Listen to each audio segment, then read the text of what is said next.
Hello students, मैं खुशबू आप सभी का स्वागत करती हूँ कॉन्सेप्ट जिंदाबाद पे। Students, this is the last lecture of the chapter major domain of the earth of class 6 geography. Students, हमने प्रीवियस लेक्चर में इस चैप्टर के कुछ टॉपिक्स जैसे कि lithosphere, continents, hydrosphere and oceans इनको कवर किया था। अब हम एटमॉस्फेयर एंड बायोस्फेयर इन दो टॉपिक्स को कवर करेंगे। Let's start this lecture. Students, अगर आपको याद हो तो हमने इस चैप्टर के फर्स्ट लेक्चर में पढ़ा था कि अर्थ को गैस की लेयर चारों ओर से सराउंड की हुई है और इस लेयर को हम कहते हैं एटमॉस्फेयर। इस चीज को हम फिर से एक बार समझते हैं। मान लीजिए ये अर्थ है और अर्थ को इस तरह से गैस की लेयर चारों ओर से घेरे हुई है, तो इस लेयर को हम कहते हैं बच्चों atmosphere. So a gases layer that surround the earth is called atmosphere. Now बच्चों, आप इस बात का ध्यान रखिएगा कि atmosphere is a integral part of our planet that is earth. तो इसका क्या मतलब है? देखिए, लैंड एंड वाटर के साथ एटमॉस्फेयर भी हमारे अर्थ का एक बहुत महत्वपूर्ण हिस्सा है और ये तीनों मिल करके अर्थ पे लाइफ पॉसिबल बनाते हैं। अब हम यहाँ पे ये बात करते हैं कि एटमॉस्फेयर किस तरह से हेल्पफुल है। तो देखिए बच्चों, first thing is atmosphere air provide करता है हमें, जिसे हम ब्रीथ करते हैं और सरवाइव करते हैं। So first point is atmosphere provide us air that we breathe. Now second function of the atmosphere is atmosphere हमें सन की हार्मफुल रेज से प्रोटेक्ट करता है। तो बच्चों, आप याद रखिएगा कि एटमॉस्फेयर हमें सन की खतरनाक किरणों से भी बचाता है। अब यहाँ पे आपके मन में ये डाउट आ रहा होगा कि किस तरह से सन की हार्मफुल रेज से एटमॉस्फेयर हमें प्रोटेक्ट करता है और ये हार्मफुल रेज क्या है। तो देखिए बच्चों, सन रेज के साथ में अल्ट्रावायलेट रेज भी बाहर निकलती हैं। आप अल्ट्रावायलेट रे को यूवी रे भी लिख सकते हैं और ये अल्ट्रावायलेट रे हमारे लिए दैट इज लिविंग बीइंग के लिए काफी खतरनाक है, हार्मफुल है। और जब ये यूवी रेज सन रेज के साथ में एटमॉस्फेयर में एंटर करती है तो एटमॉस्फेयर इन अल्ट्रावायलेट रेज को अर्थ सरफेस तक नहीं पहुंचने देते हैं। तो इस तरह से एटमॉस्फेयर हमें सन रेज की हार्मफुल किरणों से भी बचाती है। तो इस तरह से एटमॉस्फेयर हमें सन की हार्मफुल रेज से भी बचाती है। और स्पेसिफिकली बात करें कौन सी वो हार्मफुल रेज है, वो है अल्ट्रावायलेट रे। तो यहाँ पे हमने एटमॉस्फेयर का फंक्शन समझा, किस तरह से एटमॉस्फेयर हमारे लिए हेल्पफुल है। अब बच्चों, यहाँ पे हम बात करते हैं कि एटमॉस्फेयर की हाइट कितनी है, ये कितने दूर तक एटमॉस्फेयर फैला हुआ है। तो बच्चों देखिए, आपके सामने ये एक इमेज है और इस इमेज में आप ये देखिए, ये लिथोस्फेयर है जिस पे हम रहते हैं। यहाँ पे आप ये देखिए, घर है, यहाँ पे पॉन्ड है, इसी तरह से ये फील्ड है। तो अगर हम अर्थ की सरफेस से एटमॉस्फेयर की हाइट मेजर करें तो ये कुछ है 1600 किलोमीटर। तो बच्चों, एटमॉस्फेयर की हाइट कितनी है? ये है 1600 किलोमीटर्स। तो आप याद रखिएगा कि एटमॉस्फेयर 1600 किलोमीटर तक फैला हुआ है। अब बच्चों, हम बात कर लेते हैं कि एटमॉस्फेयर 5 लेयर्स में डिवाइडेड है। तो एटमॉस्फेयर किस बेसिस पे 5 लेयर्स में डिवाइडेड है? तो बच्चों, एटमॉस्फेयर को हमने 5 लेयर में टेम्परेचर और अदर प्रॉपर्टीज के बेसिस पे डिवाइड किया है। अब हम बात करते हैं कि ये 5 लेयर कौन कौन से हैं। तो देखिए बच्चों, एटमॉस्फेयर का वो लेयर जो अर्थ सरफेस से स्टार्ट होता है उसको हम कहते हैं ट्रोपोस्फेयर। उसके बाद जो नेक्स्ट लेयर है उसको हम कहते हैं स्ट्रेटोस्फेयर। उसके बाद मेसोस्फेयर आता है, देन थर्मोस्फेयर और सबसे लास्ट जो लेयर है वो है एक्सोस्फेयर। तो इस चीज को आप इमेज की हेल्प से समझ सकते हैं। देखिए, आपके सामने ये इमेज है और ये जो आप लेयर देख रहे हैं ये एटमॉस्फेयर का फर्स्ट लेयर है। ये अर्थ सरफेस से स्टार्ट होता है और इस लेयर को हम ट्रोपोस्फेयर कहते हैं। फिर जो नेक्स्ट लेयर आता है उसको स्ट्रेटोस्फेयर कहते हैं। उसके बाद के लेयर को मेसोस्फेयर, देन थर्मोस्फेयर और जो सबसे लास्ट का लेयर है दैट इज एक्सोस्फेयर। तो ये 5 लेयर्स हैं एटमॉस्फेयर के। इन लेयर्स के नाम आप याद रखिएगा। इन लेयर्स के बारे में आप काफी अच्छे से क्लास 7th में पढ़ेंगे। तो अभी बस आप इतना याद रखिएगा कि अर्थ की एटमॉस्फेयर को 5 लेयर्स में डिवाइड किया गया है। सो स्टूडेंट्स, अब हम समझते हैं कि एटमॉस्फेयर में कौन कौन सी गैसेस हैं और वो कितनी क्वांटिटी में अवेलेबल हैं। तो बच्चों देखिए, आपको एटमॉस्फेयर में बहुत सी गैसेस मिलेंगी, जैसे कि nitrogen, oxygen, argon, carbon dioxide and और भी ऐसे बहुत सी गैसेस हैं। लेकिन बच्चों अगर हम यहाँ पे बात करें कि कौन सा गैस सबसे ज्यादा मात्रा में है, तो बच्चों याद रखिएगा कि नाइट्रोजन एटमॉस्फेयर में सबसे ज्यादा मात्रा में है। और इसकी क्या क्वांटिटी है, इसको आप याद रखिएगा कि नाइट्रोजन आपको एटमॉस्फेयर में 78% मिलेगा। तो 78% नाइट्रोजन है एटमॉस्फेयर में। उसके बाद ऑक्सीजन, इस गैस की मात्रा ज्यादा है। तो ऑक्सीजन की जो क्वांटिटी है वो एटमॉस्फेयर में 21% है। तो एटमॉस्फेयर में आपको ऑक्सीजन 21% मिलेगा। अब हम बात करते हैं कि ये जो दो गैसेस हैं, ये दोनों मिल करके ही एटमॉस्फेयर का 99% पार्ट को कवर करती हैं। आप सिंपली ऐड कर दीजिए 78 एंड 21 को, तो आपको 99% मिलेगा। तो बच्चों याद रखिएगा, नाइट्रोजन एंड ऑक्सीजन ये दोनों मिल करके ही एटमॉस्फेयर का 99% पार्ट को कवर करती हैं। और सबसे ज्यादा मात्रा में कौन सा गैस है बच्चों, वो है नाइट्रोजन। अब देखिए, यहाँ पे हमने पढ़ा कि 99% जो एटमॉस्फेयर का पार्ट है उसको नाइट्रोजन एंड ऑक्सीजन मिलकर के कवर करती है। जो रिमेनिंग 1% बच गया, इसको बहुत सी गैसेस मिल करके कवर करती हैं। तो एटमॉस्फेयर के 1% पार्ट को बहुत सी गैसेस मिल करके कवर करती हैं। और ये कौन कौन सी हैं? ये है आर्गन एंड कार्बन डाइऑक्साइड और भी बहुत सी गैसेस। यहाँ पे हम एक्सेट्रा लिख देते हैं, दैट इज और भी बहुत गैसेस हैं। और बच्चों यहाँ पे हम कार्बन डाइऑक्साइड को CO2 हमने लिखा। CO2 एक केमिकल फॉर्मूला है और CO2 कार्बन डाइऑक्साइड को रिप्रेजेंट करता है। इस चीज को आप साइंस में और स्पेसिफिकली हम बात करें तो केमिस्ट्री में आप इसे पढ़ेंगे। तो देखिए बच्चों, आर्गन, कार्बन डाइऑक्साइड और भी कुछ गैसेस मिल करके जो एटमॉस्फेयर का 1% ये पार्ट है, इसको कवर करती हैं। तो यहाँ पे हमने बच्चों एटमॉस्फेयर की कंपोजिशन को समझी। अब हम बात करें कि नाइट्रोजन, ऑक्सीजन, कार्बन डाइऑक्साइड ये क्या रोल प्ले करते हैं। तो देखिए बच्चों, नाइट्रोजन जो है वो ऑर्गेनिज्म के ग्रोथ में हेल्प करता है। किस चीज में हेल्प करता है बच्चों? ग्रोथ में। और ऑक्सीजन का क्या रोल है? ऑक्सीजन ह्यूमंस ब्रीथ करते हैं, तो ये ह्यूमंस के लिए काफी हेल्पफुल है ऑक्सीजन, क्योंकि ह्यूमंस से ब्रीथ करते हैं और सर्वाइव करते हैं। अब हम बात करते हैं कार्बन डाइऑक्साइड की, दैट इज CO2 की। तो देखिए बच्चों, CO2 भी बहुत इंपॉर्टेंट रोल प्ले करता है। बिल्कुल, ये हमारे एटमॉस्फेयर में बहुत कम मात्रा में है, लेकिन फिर भी ये काफी इंपॉर्टेंट रोल प्ले करता है। और ये क्या इंपॉर्टेंट रोल प्ले करता है? ये हमारे प्लेनेट को वार्म रखता है, हमारे प्लेनेट के टेम्परेचर को गिरने नहीं देता है, हमारे प्लेनेट के टेम्परेचर को मेंटेन करके रखता है, वार्म करके रखता है। तो यहाँ पे बच्चों हमने nitrogen, oxygen and carbon dioxide की फंक्शन पढ़ी। तो ये रही एटमॉस्फेयर में किस गैस की क्या रेशियो है, किस क्वांटिटी में वो प्रेजेंट है और इनका फंक्शन। अब हम बात करते हैं नेक्स्ट पॉइंट की, that is the density of atmosphere varies with height. तो बच्चों, एटमॉस्फेयर में जो डेंसिटी है, या फिर हम बोले एटमॉस्फेयर की डेंसिटी हाइट के साथ अलग अलग होती है। तो देखिए बच्चों, जब भी आप अर्थ सरफेस से ऊपर जाएंगे, मतलब कि अर्थ सरफेस से जैसे जैसे हाइट बढ़ती जाएगी, वैसे वैसे जो डेंसिटी है वो कम होते जाता है।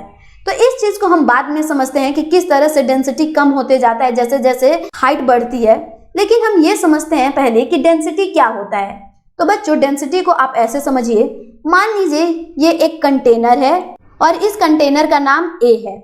हमने एक और कंटेनर बनाया और इस कंटेनर की वॉल्यूम जो है वो बिल्कुल इक्वल है A कंटेनर की। इस कंटेनर की जो वॉल्यूम है वो बिल्कुल सिमिलर है, दैट इज सेम है कंटेनर A से।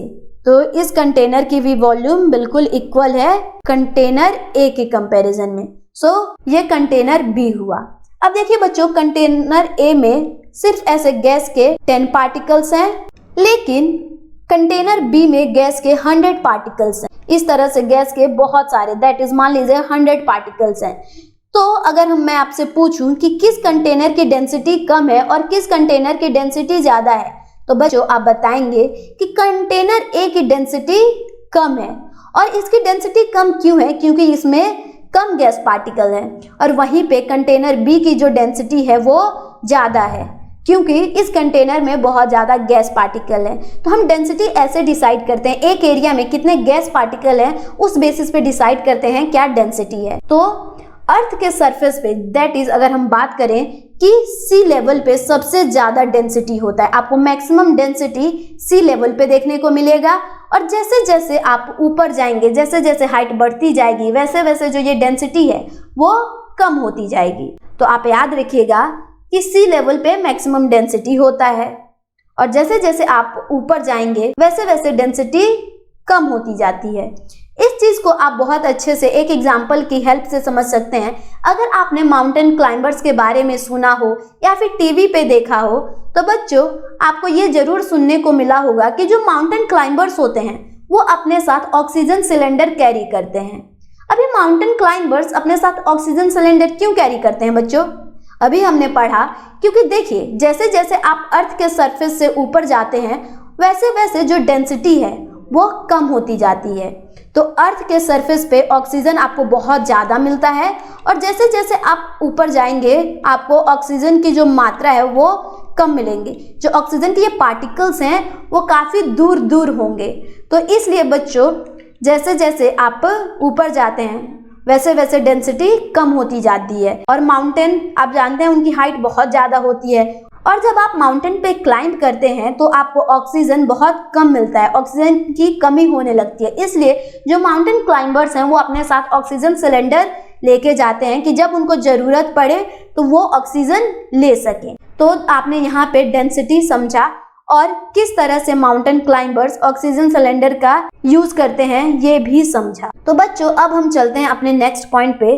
देखिए अभी हमने पढ़ा कि जैसे जैसे आप ऊपर जाते हैं वैसे वैसे डेंसिटी कम होती जाती है। तो सेम केस है टेम्परेचर के साथ। टेम्परेचर भी जैसे जैसे आप अर्थ सरफेस से ऊपर जाएंगे वैसे वैसे कम होने लगता है। So temperature also decreases as we go upward. Okay बच्चों, अब हम बात करते हैं जो एटमॉस्फेयर है वो अर्थ पे प्रेशर लगाता है। तो एटमॉस्फेयर अर्थ पे प्रेशर लगाता है और ये जो प्रेशर है जो कि एटमॉस्फेयर लगाता है ये डिफरेंट डिफरेंट प्लेस पे डिफरेंट होता है। तो कोई जो एरिया होता है वो बहुत ज़्यादा प्रेशर फील करता है और कुछ एरिया काफ़ी लो प्रेशर फील करते हैं क्योंकि एटमॉस्फेयर डिफरेंट प्लेसेस पे डिफरेंट प्रेशर एग्जर्ट करता है। तो देखिए बच्चों जो एयर है वो हमेशा हाई प्रेशर से लो प्रेशर की ओर मूव करती है, दैट इज बहती है। और इस चीज को एयर के इस मूवमेंट को हम कहते हैं विंड। तो विंड की डेफिनेशन भी आपने यहाँ पे समझी कि जब एयर हाई प्रेशर से लो प्रेशर की ओर चलता है, दैट इज मूव करता है, तो एयर के इस मूवमेंट को हम क्या कहते हैं बच्चों? विंड कहते हैं। तो आप याद रखिएगा। और किस तरह से high pressure and low pressure हो जाता है? क्योंकि जो एटमॉस्फेयर है वो कुछ एरिया पे हाई प्रेशर और कुछ एरिया पे लो प्रेशर एक्सर्ट करता है। और इन सभी कॉन्सेप्ट के बारे में आप काफ़ी अच्छे से डिटेल में अपनी हायर क्लासेस में पढ़ेंगे। तो अभी आप बस इतना ही याद रखिएगा। तो बच्चों यहाँ पे हमने एटमॉस्फेयर टॉपिक को कवर किया। अब हम next topic that is biosphere इसको कवर करते हैं। सो स्टूडेंट्स अब हम बायोस्फीयर के बारे में पढ़ते हैं और बायोस्फीयर को हम डोमेन ऑफ लाइफ भी कहते हैं। और इसको डोमेन ऑफ लाइफ क्यों कहते हैं इस चीज को आप समझिए। तो बच्चों अगर आपको याद हो फर्स्ट लेक्चर में हमने बायोस्फीयर के बारे में पढ़ा था कि किस तरह से जब लिथोस्फीयर, एटमॉस्फेयर एंड हाइड्रोस्फीयर एक दूसरे से मीट करते हैं या फिर इंटरेक्ट करते हैं या फिर ओवरलैप करते हैं तो इस जोन को हम कहते हैं बायोस्फीयर। वो सभी मिल करके एक जोन बनाते हैं जहाँ पे लाइफ पॉसिबल होता है और इस जोन को हम कहते हैं biosphere. So students biosphere is the narrow zone of contact between land, water and air. तो बच्चों इस जोन में आपको लैंड, वाटर, एयर ये सभी एक साथ मिलेगा। और बच्चों याद रखिएगा यही जोन है जो हमारे प्लैनेट को एक यूनिक प्लैनेट बनाता है। और हमारे प्लैनेट को ये एक यूनिक प्लैनेट किस तरह से बनाता है? क्योंकि इसी जोन में लाइफ पॉसिबल है, ऑर्गेनिज्म इसी जोन में सरवाइव करते हैं और इसी वजह से हमारा प्लैनेट यूनिक प्लैनेट है। सो it is in this zone that life that is unique to this planet exist। और बच्चों इस जोन में आपको बहुत से स्पीसीज, ऑर्गेनिज्म के सेवरल स्पीसीज देखने को मिलेंगे जो कि साइज में छोटे से छोटे बैक्टीरिया तक एंड बड़े से बड़े ह्यूज मैमल तक भी आपको देखने को मिलेगा। तो बच्चों आप याद रखिएगा कि इस जोन में आपको वेरियस स्पीसीज जिनकी साइज बैक्टीरिया से लेकर के huge mammal that is blue whale तक देखने को मिलेगा। और बच्चों ये जो ऑर्गेनिज्म है, चाहे बैक्टीरिया हो या फिर हम हो दैट इज ह्यूमंस हो या फिर एनिमल्स हो या प्लांट्स हो, ये सभी एक दूसरे से लिंक्ड है और किसी ना किसी तरीके से एक दूसरे पे डिपेंडेंट भी हैं अपने सर्वाइवल के लिए। तो बच्चों हम भी प्लांट्स पे, एनिमल्स पे डिपेंड है अपने सर्वाइवल के लिए, इसी तरह से प्लांट, एनिमल हम पे डिपेंडेंट है अपने सर्वाइवल के लिए। तो हमने यहाँ पे बायोस्फीयर के बारे में पढ़ा। अब हम सेकंड पॉइंट की बात करते हैं that the organism in the biosphere may broadly be divided into two kingdom that is plant kingdom and animal kingdom. तो बच्चों बायोस्फीयर जोन में जितने भी ऑर्गेनिज्म पाए जाते हैं इनको आप दो किंगडम में डिवाइड कर सकते हैं। First one is plant kingdom and second one is animal kingdom. Now the next point is the three domains of the earth interact with each other and affect each other in some ways or other.